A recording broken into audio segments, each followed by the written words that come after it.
You know who I am. Ho ho ho, I'm Santa Claus, of course.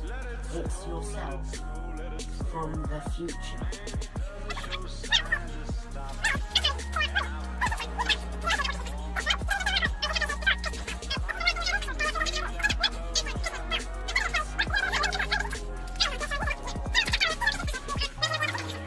Cheerio, I'll just get back in on my Nobody mentions that terrible CGI dino TARDIS!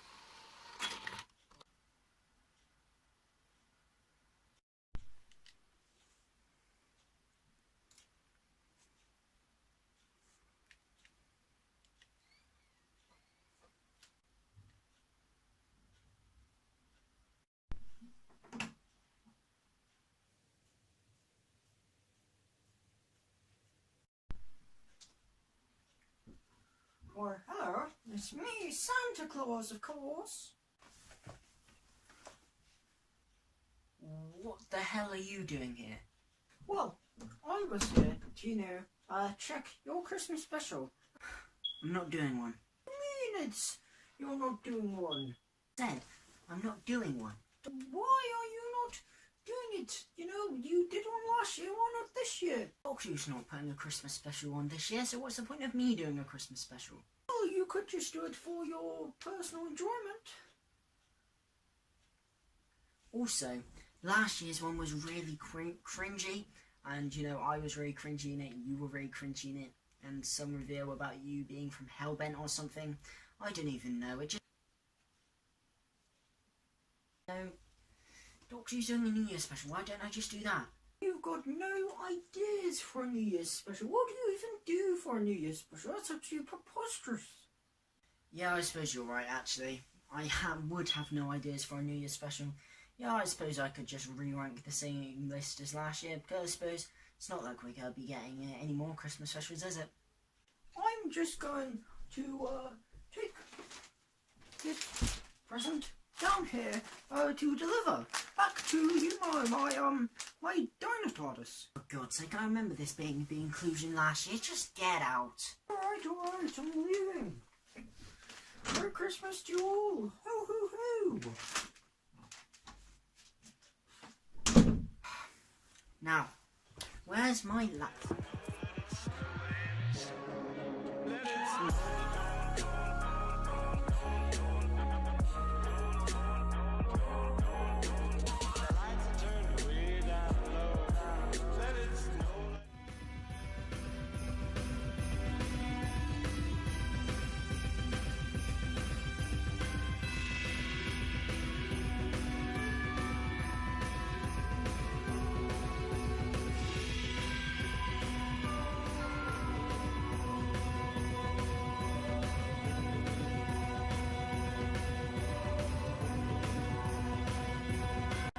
Guys, Merry Christmas and welcome to a brand new video from me, Pickles Parker Reviews. Now today I will be doing my Christmas special. I did one of these last year and I thought, why not do one again. Now, seeing as it's been announced obviously that we're getting Resolution, the first New Year's special for this series, it seems that it's going to start a trend of us getting New Year's specials rather than Christmas specials. So it seems that Twice Upon a Time will be the final Christmas special that will be gracing our screens. So I thought that I'd re-rank, my list from last year to, give a definitive Christmas special ranking, including Twice Upon a Time, now to, give this definitive list, so I won't have to do it again. So yes, let's get into this list.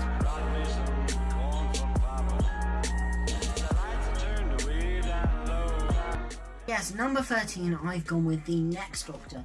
This may surprise some people, and it surprised me. You know, it was fairly far down last year, but it wasn't like right near the bottom.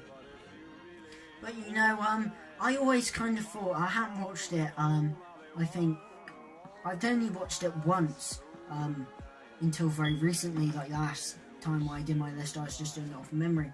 I always thought it was kind of okay. It wasn't anything really to write home about. It wasn't great, but it wasn't like really poor.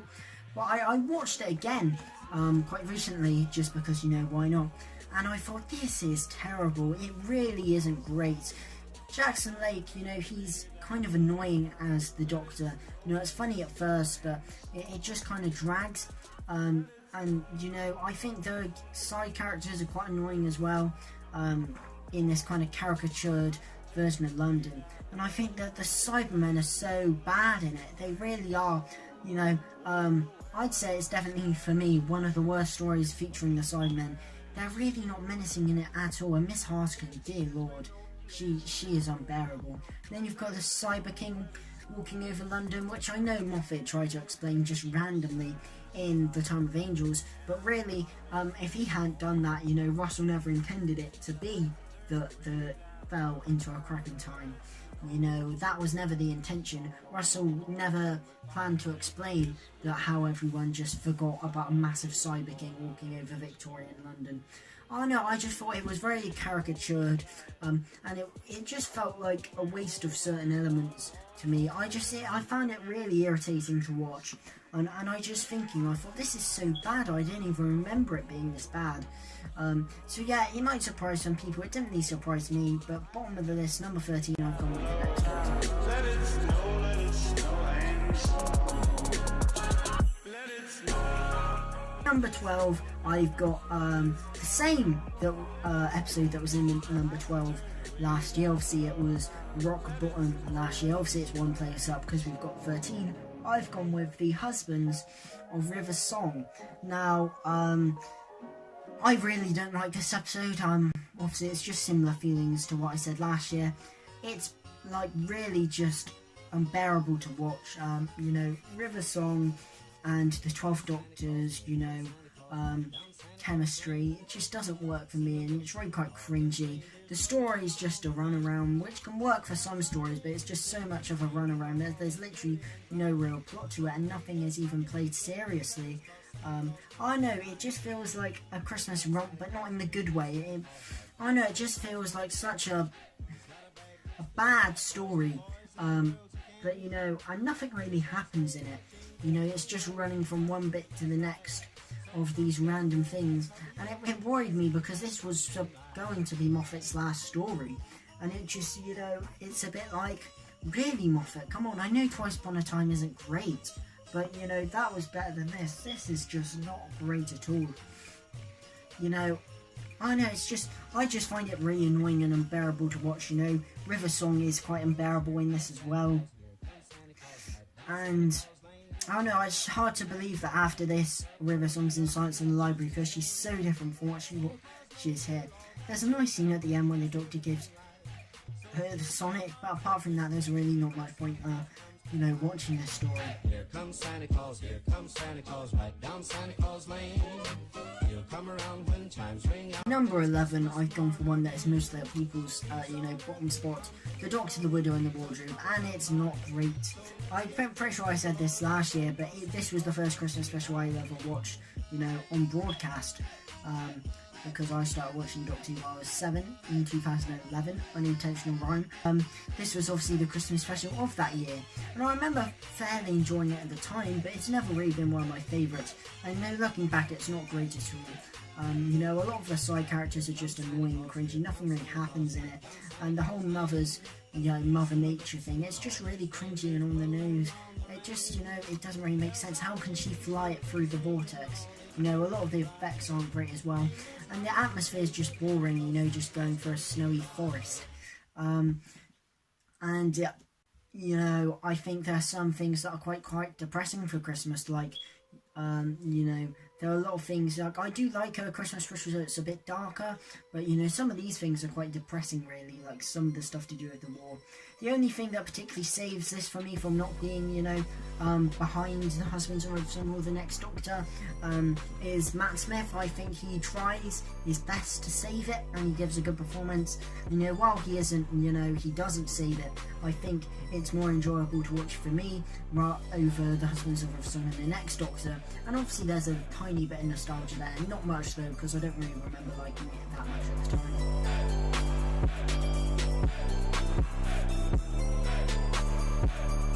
So, at number 10, I've gone for The Return of Dr. Mysterio. Now, some people might be quite surprised because, you know, they're probably thinking, well, you love superheroes and comic books and things, and yes, I do, but I didn't necessarily want to see it in Doctor Who. This story tries to be a kind of homage to the classic Clark Kent Superman storyline, but it basically just repeats every single trope. And I know that was intentional, but it leaves the story knowing you know exactly how this is going to play out, you can predict it. So, you know, it leaves with a very uninteresting story. The characters aren't interesting because they're just carbon copies, and the performances from these guest characters aren't enough to really make you feel invested in it, despite, you know, what's going on. The villains aren't very good. You know, they're just basically a copy of the Slovene. The German guys are right, but there's the other guy who plays the businessman, who plays Alex Hunter in The Journey and FIFA. For some reason, he's in this. He's not that grand. You know, the Doctor, he's not even in it that much. He's like a background character in his own show. Him and Nigel do nothing, which, you know, is really disappointing, because, you know, when they said we'd had a whole year without Doctor Who, and, you know, you go back to this and he's barely in it, and he's written so appallingly, you know, when he's like, you know, talk about sushi and sandwiches, and, you know, he has all buttons, wee! And it's just like, oh, for God's sake, Capaldi looks so uncomfortable, and it's probably, in my opinion, the worst any incarnation of the Doctor has ever been written. It is so irritating and annoying, and yeah, this story just isn't good. Great.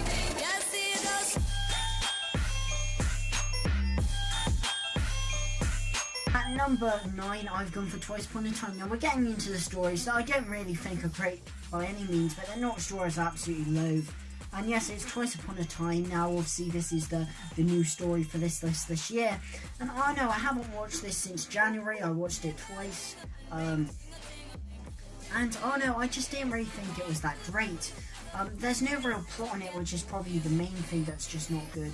You know, there's the whole reveal that the villains aren't villains. It just makes the story feel really, really pointless. And it really needs to be a bit more grandiose for a Doctor's final story. Obviously, David Bradley's good as the first Doctor, but the sexism does kind of irritate me, and it's so detrimental of the character. You know, the Capaldi gives a good performance, but, you know, you're expecting something more than what it is. People say it's a nice, quiet one, but I know, I just feel that it really should have been something more. You know, there's no real plot, and it ends up being a pointless story.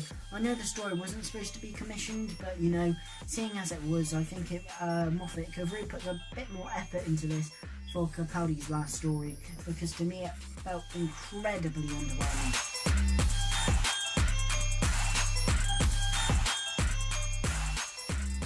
So, number 8, I've gone for The End of Time Part 1. Now, obviously, I'm pretty sure this may have made it into the top 5 last year, but I just don't really see this story that good. I think I've definitely reevaluated The End of Time Part 1 and 2 this year, and you just look at it and you think, no, that wasn't great at all. I know I did reviews last year, I'm pretty sure I said I thought quite highly of The End of Time, but, you know, I just reevaluated them and just like, that's not great, that's not even finale material. This part's definitely the better part, but, you know, there are bits in this, it all feels a bit, you know, boring, because a lot of stuff happens in the second part. You know, the Doctor's okay, but there are certain bits they try and make certain things more grandiose than the concept actually is, which, you know, leaves you, make you thinking, oh, I mean, it does kind of trick you, it makes you think the story is more epic than it is, but when you really watch it, you're like, this isn't that epic, but the story's playing it like it really is. I know, obviously the second part is worse, and I'm only really talking about the first part here, but I don't know, I just think it is a bit underwhelming again for, you know, David Tennant's final story and Russell's last story. and I think, you know, this story, it's not really even finale material as well. Obviously, Wilf is brilliant in it, but you've obviously got the cafe scene, which I absolutely loathe, and, you know, it's just not that great.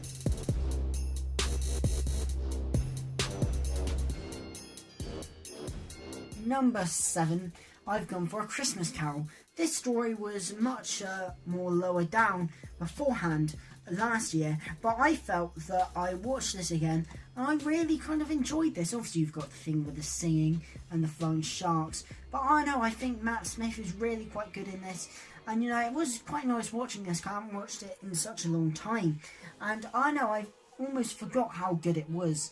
You know, it's very Christmassy, but in a good way. I think it's quite refreshing from, you know, Russell's Christmas specials, which are all set on Earth predominantly, and now you've got this, you know, in space. It's on a foreign planet, and I think it works nicely with the riffing off A Christmas Carol. Obviously better than the Doctor Way in the Wardrobe riffs off, you know, Narnia and C.S. Lewis. I just think it works. It works as quite a nice Christmas special, I think. And I think Matt Smith's brilliant in it. The companions do feel like spare parts, and obviously, you know, the fish don't look great, you know, the singing's a bit annoying at some point. But I don't know, I just think it's quite fun, and it's a nice little bit of fluff for Christmas.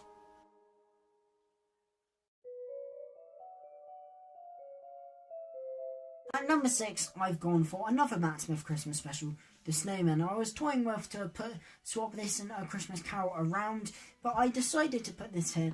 I like what they did with the Doctor, something that we haven't really saw after the death of a companion. You know, he really goes into exile, and he's just like, no, I'm not doing this anymore. You know, it hit him so hard that, you know, he's bad for the universe, and I do quite like that he's kind of taken on more of a Scrooge-like character, which is quite odd to you, and you think the 11th Doctor being a bit like Scrooge, but it does work, and I think Matt Smith plays it really well. It's quite nice to be in Victorian London as well. I think it really offers to a good Christmas episode, and obviously, you know, you've got Clara, the Victorian one, who I do think is better than the actual Clara and less annoying. There are some things that don't quite work. The snowmen aren't the best of villains. You know, Richard E. Grant could have given a better performance as, you know, Dr. Simeon, and obviously the kind of the resolution to this, it doesn't fully make sense. But I like the bit at the end where the Doctor goes, he tries to find the real Clara. I just think it works as a Christmas special where it's quite nice, and it's quite different as well. It's a different role for the 11th Doctor, but I think it quite works.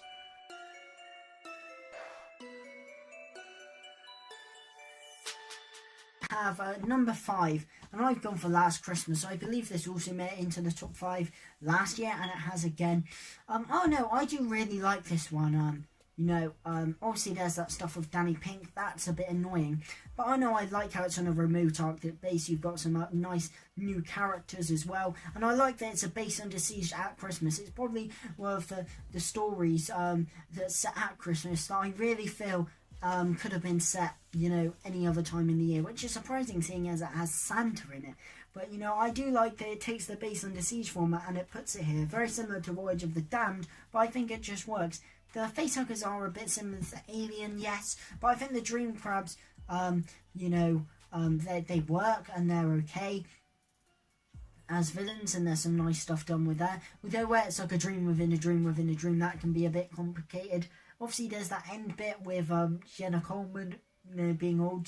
Would have been nice for her to leave there. Okay, it does parallel, you know, Time of the Doctor. See, Nick Frost as Santa is brilliant. I like that he's not your stereotypical, you know, jolly Santa. He's a bit of like a darker Santa, which I think is quite nice. He's quite entertaining. And having recently watched, you know, the Cornetto trilogy and seen more of Nick Frost, you know, he's even more enjoyable in it for me.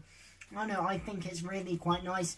I know a lot of people don't really like this Christmas special, but I think it's a bit of a hidden gem. Not many people talk about it, but I really enjoy it actually. I'd say it's Capaldi's best Christmas special, for sure.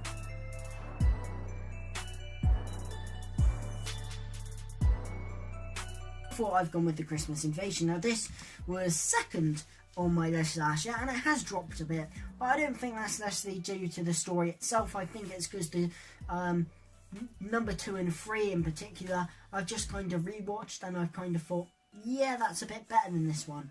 I thought more of it than I did, but I still think this story is quite good. I like the whole thing with the regeneration. I think David Tennant gets some nice scenes going into his Doctor. It's obviously the first regeneration of the new series, so it's not going to be perfect. And it is a bit annoying that he's stuck in bed, because then you have the whole story with Rose, who's not the exactly best character to, you know, hold a whole story. But there's some nice stuff with the UFOs, you know, the Sycorax is brilliant, and you know, there are a few like cringy and cheesy stuff with killer Christmas trees and the Santas, who are better utilised in the Runaway Bride than they are here.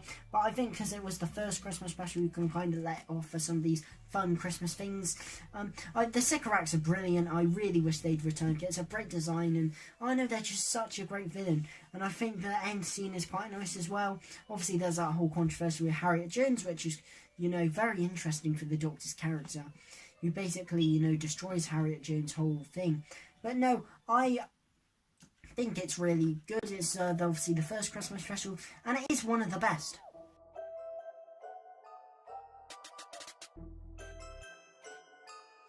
Number 3, I've gone for the Runaway Bride. Now, I do believe I put this like 6th, I can't exactly remember, but somewhere around there last year.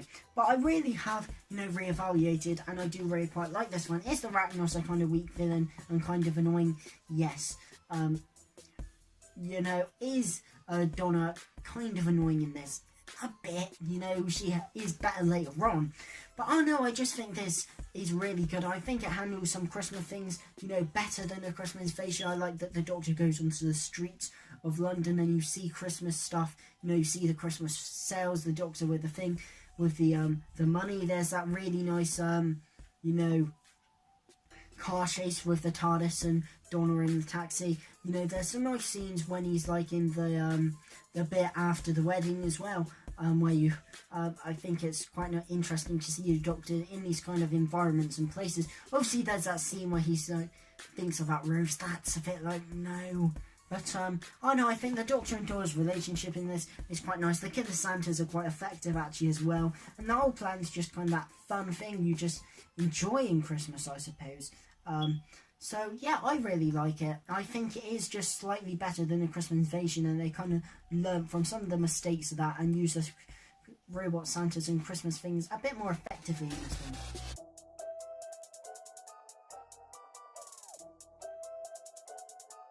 So yes, at number 2, I've gone for Voyage of the Damned. Now, I watched this recently, same time around the next Doctor, and well, with that one I thought, oh, that's so bad. With this I thought, that is so good. I really enjoyed Voyage of the Damned.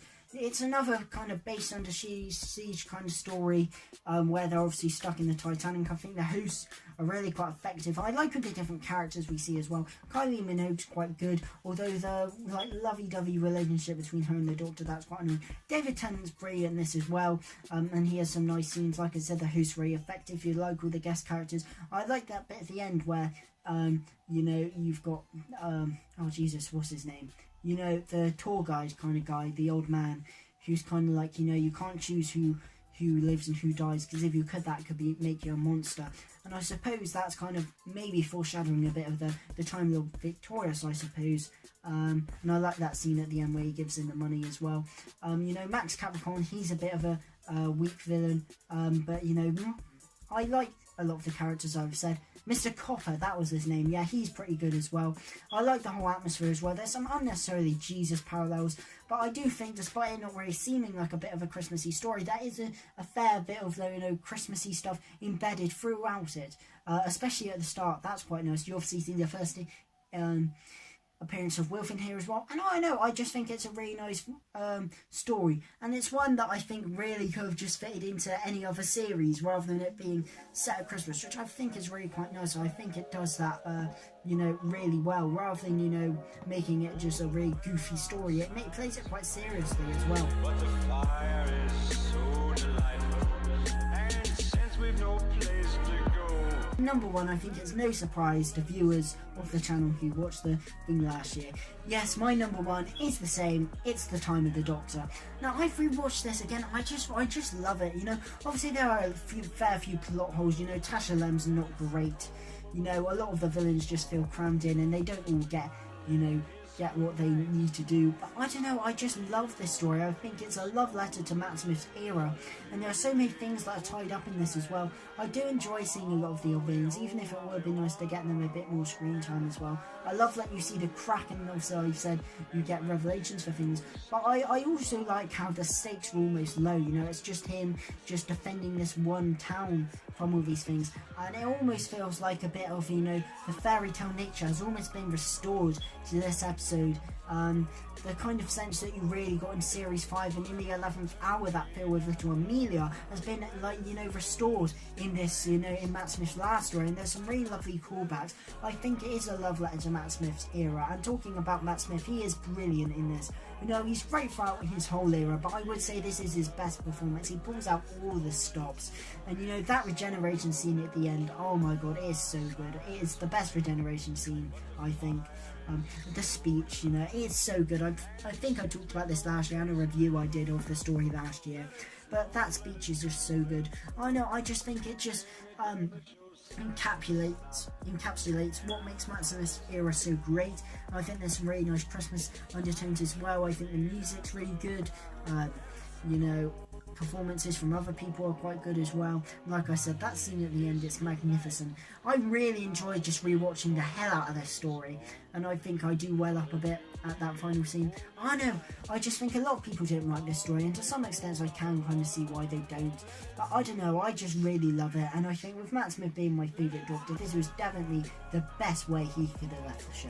Thank you guys for watching. That was my list, my re-ranking of all the Christmas specials, the definitive ranking, because I can't see myself doing this list again unless they start doing more Christmas specials, which it seems that they're pretty nailed on with a whole New Year's special thing now. But oh no, I really enjoyed, you know, looking at this list, re-evaluating it as well, and you know, thinking about how it's changed from last year. Thanks for watching. If you've enjoyed this video, leave a like, drop a sub, and hit that notification bell. And obviously in the new year you'll be seeing lots and lots of different content from me. Obviously no new Doctor Who until 2020, so there'll be a variety of different content as well. Thank you guys for watching this video. I hope you have a Merry Christmas and a Happy New Year and get all the gifts that you asked for. So thank you guys for watching. Merry Christmas. Ran it back.